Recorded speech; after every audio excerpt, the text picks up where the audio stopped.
What's going on, guys, and welcome back to another episode of Career Mode. This is episode number 85, and we start today's episode off with a scout report here. Of course, we have one scout based in England and one based in Brazil. We've signed a guy called Luke Cook, who looks okay, but only 1 month of scouting on him, so we'll never know exactly how good he is until later on down the line. And the players, I've got to say that the players we've been looking at there, as we signed another one called Francisco Madeira, the players we've been looking at, they have like the same type of overall and potential in the sense that they all seem to be okay for really good players in the future, but no real stars. And I've only ever really got the best out of those stars, you know. So you may be looking at me rejecting some of those players who have potential of like, I don't know, like a high 60 to low 80 and thinking that's still very good. And of course it's very good, but you may be wondering why I'm rejecting those players, and it's just because, you know, from previous experience, I've only ever really got good players that are proper stars that have 90 plus potential.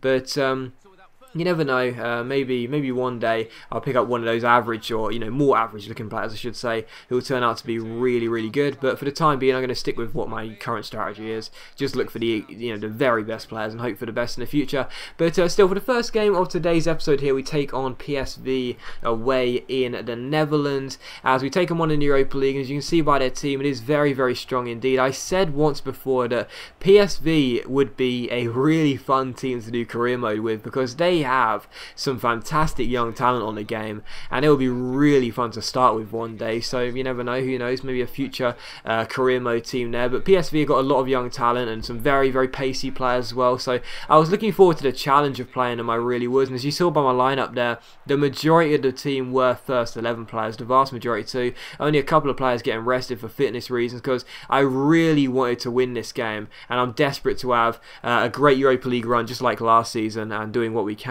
And the first goal of this game would fall just 7 minutes in, and it came to the away side as well. Lacazette got the goal, which is very, very nice to see indeed. Good break there as we went down the left hand side, cut inside as well.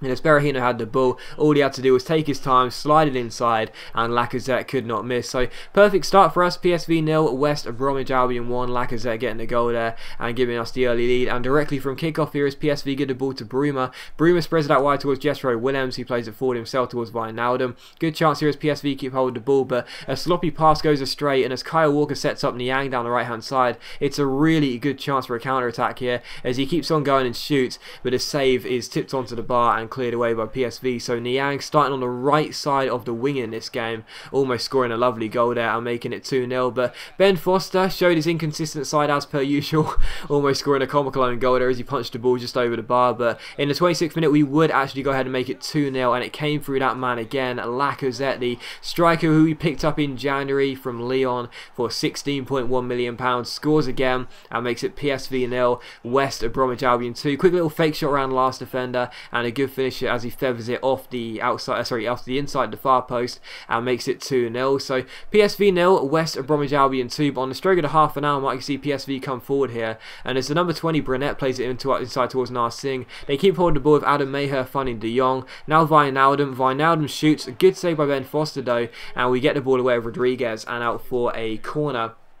But how about this in the 39th minute, as De Jong backheels the ball forward here, PSV eventually give the ball away, but as it comes out towards the midfielder, he spreads that wide towards Brunette down the right hand side, who cuts past Mauricio and then just levers this shot into the top corner. And what a fantastic goal that is. You've already seen one wonder goal from the AI this year through Sakho's fantastic volley, but I think that goal's up there as well. What a fantastic finish by the AI there, controlling the PSV man. That was an absolutely fantastic swerving and run, got himself inside, and the finish was brilliant as well. So PSV 1, West Bromwich Albion 2. And in the 50th minute here, we had a free kick. Ricardo Rodriguez was standing over it. Good chance here as I tried to drill it into that near post, but the goalkeeper made the save and tipped it behind for a corner. So still PSV 1, West Bromwich Albion 2, as we kept the pressure alive and tried to get ourselves a third goal and try and seal the tie. And in the 90th minute here, as Lacazette come forward, his shot is saved by the goalkeeper, and the rebound headed by Niang goes straight to the goalkeeper as well. So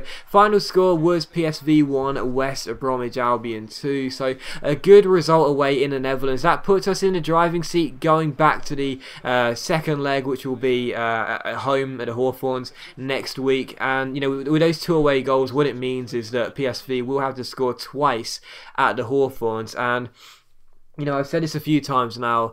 I thoroughly believe that the best way to win Europa League ties or Champions League ties or any ties that have away goals is score those away goals. And it sounds really simple, I know, but there are a lot of people who will go out into an away game and try and play really defensive as they don't think they'll be able to cope with the momentum from the home team.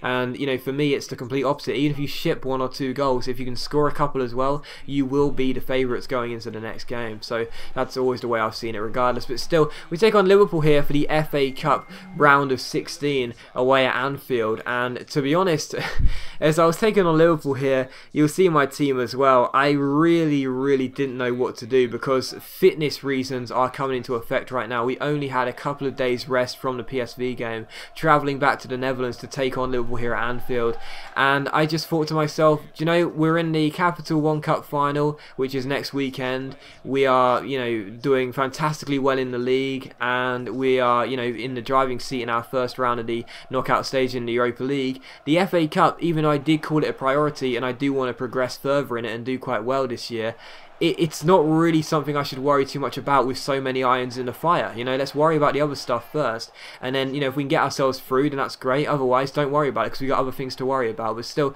we took on Liverpool. The first chance did fall to them, as you'd expect, but our much changed side would have a very good chance in the 6th minute as Anichebe rode the challenge of Skirtle. But it was a fantastic save by Mignolet to deny our big striker, and he kept the score at 0-0. So still scoreless. But in the 19th minute, Liverpool come forward here with Adam Lallana down the left-hand side. He crosses the ball in and picks out Mario Balotelli. Super Mario finds Iago Aspas, who strikes it, but Ben Foster makes the save and we clear it away. So still scoreless. Liverpool came forward there and had a good chance to break the deadlock. In the 28th minute though, they're through again. A nice ball into Mario Balotelli, and again Super Mario misses what was a really good chance, and it's still scoreless. And in the 31st minute they are through again, and again it's Balotelli on the ball, slides it inside, and the shot goes just wide the post from Lallana and out for a goal kick. So still Liverpool 0, West Bromwich Albion 0, despite an onslaught of attacks on our goal from Liverpool in the first half. And from the goal kick we pass out from the back here.